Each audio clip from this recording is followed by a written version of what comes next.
আসসালামু আলাইকুম রহমতুল্লাহ।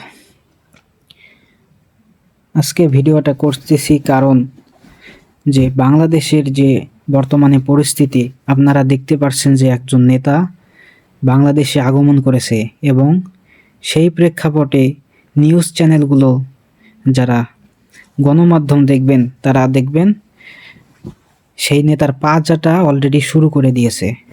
অথচ আমার ভাই ওসমান হাদি দেশের একজন কত বড় একটা সম্পদ ছিল, কত বড় একজন নেতৃত্ব ছিল, তিনি কত সুন্দর একজন নেতা ছিল যে কিনা ইনসাফের জন্য লড়ে গিয়েছিল।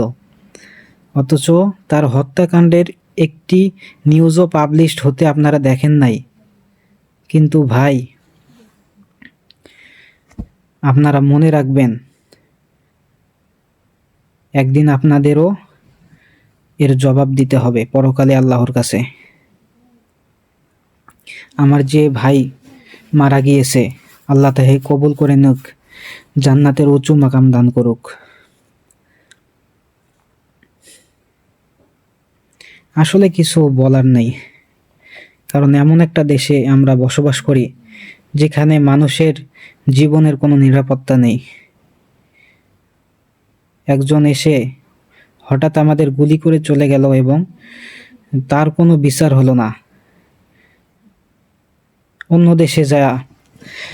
অন্য দেশে পালিয়ে গেল, কোনো বিচার নাই রে ভাই, কোনো কিছু বলার নেই।